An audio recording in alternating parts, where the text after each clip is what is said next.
Las familias mexicanas y especialmente los niños enfrentan hoy una de las mayores amenazas de historia y no estoy exagerando. Y es que el Senado acaba de aprobar una reforma sobre derechos humanos que aunque tiene cosas muy buenas, también tiene otras muy malas. Es como si nos regalaran un gran banquete, pero acompañado de una copita de cianuro. Y eso no, así con cianuro no queremos. El enredo es tal que reconocidos católicos festejan al mismo tiempo que grupos abortistas y pro-gays. Y es que la reforma juega con las palabras, es confusa y se presta para hacer un gran caos en su interpretación. Básicamente hay 4 problemas. La pérdida de libertad religiosa con la modificación que dice que el Estado podrá decretar medidas restrictivas a los actos religiosos de culto público. La apertura al aborto, sin importar los meses de gestación, al cambiar la palabra individuo por la de persona, pues un bebé en el vientre materno puede no ser considerado legalmente persona. La gravísima pérdida de nuestra soberanía jurídica con relación a la definición e interpretación de los derechos humanos, pues ahora serán los extranjeros los que nos definan nuestros derechos. Incluso los estados de la República ya no participarán en las reformas constitucionales sobre derechos humanos. Que por cierto, la reforma no dice que es un derecho humano. ¿Derecho al aborto? ¿Derecho de los niños a recibir educación y servicios sexuales sin el consentimiento de sus padres? Y por último, la no discriminación por preferencias sexuales, cualquier cosa que ellas sean. Y sobre este tema vamos a profundizar, enfatizando que no se debe discriminar a nadie simplemente por el hecho de que se trata de un ser humano. Y eso es bastante. Anteriormente la Constitución decía: queda prohibida toda discriminación motivada por su origen étnico, edad, discapacidad, condición social, preferencias, etc. Pero ahora a la palabra preferencias le pusieron apellidos y así solamente se prohíbe la discriminación por preferencias sexuales. Esto significa que sí podemos ser discriminados por nuestras preferencias políticas, deportivas, musicales, etc. Pero por nuestras preferencias sexuales, no, de ninguna manera, faltaba más. Además, entérese, el concepto de preferencias sexuales no existe, es un término que se inventaron nuestros legisladores. No está reconocida ni en la legislación internacional ni en instituciones tan reconocidas como la Asociación Psiquiátrica Americana, la APA.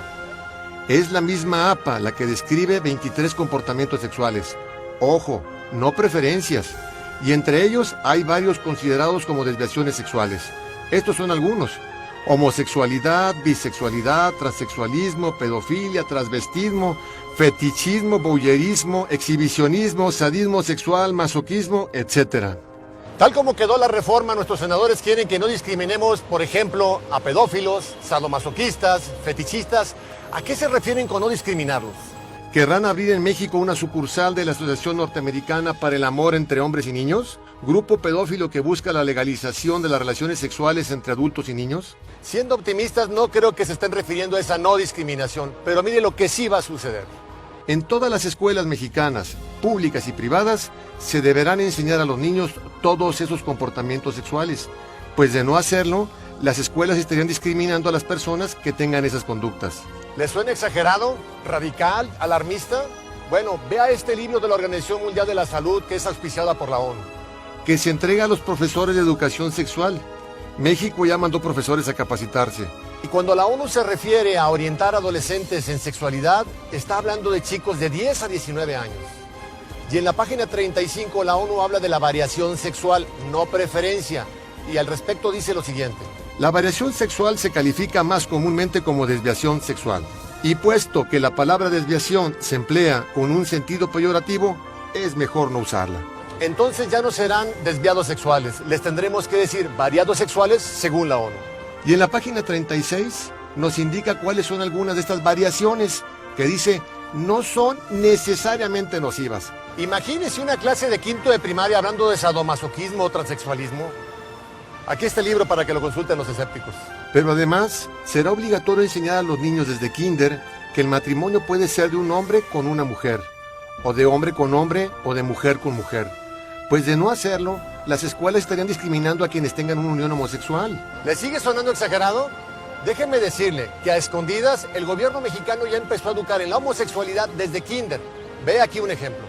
Esta imagen es de un libro de la biblioteca de la Secretaría de Educación Pública para el Jardín de Niños. Sí, ahí está, junto a los cuentos infantiles. En este libro les enseñan a los niños de una forma grotesca, fuera de contexto y vulgar, que mamá y papá juegan encuerados en su cuarto cuando se encierran con llave, que hay mujeres que se enamoran de mujeres y que hay hombres que se enamoran de hombres. En resumen, le da la bienvenida a los chiquitines al mundo homosexual. Y si usted como padre no está de acuerdo, lo van a meter a la cárcel. Como ya le pasó a David Parker en el estado de Massachusetts, quien fue arrestado por tratar de evitar que su hijo de 5 años le enseñaran que cuando crezca puede ser gay. En Alemania, una madre de familia numerosa pasó 43 días en la cárcel por haberse negado a someter a 3 de sus hijos a las lecciones de educación sexual del Estado, donde a los niños se les enseña: mi cuerpo me pertenece, así que yo puedo hacer con él lo que yo quiera. Y al día de hoy han sido sentenciados 53 padres por lo mismo. Para allá vamos. Pero la amenaza de esta no discriminación también afecta la libertad religiosa, al pretender que católicos, evangélicos, judíos, musulmanes, etc., reescriban la Biblia, el Corán y la Torah para evitar cualquier mención en contra de los homosexuales. Como ya le pasó al pastor Heikki Green, cristiano de la Iglesia Pentecostal de Suecia, quien fue sentenciado por leer el Antiguo y el Nuevo Testamento en aquellos pasajes donde critican la homosexualidad. Y también los profesores podrán ser llevados a juicio. Como le pasó en Croacia a Jelena Mudrovic, profesora de catecismo, acusada de señalar en una de sus clases que la homosexualidad es una enfermedad.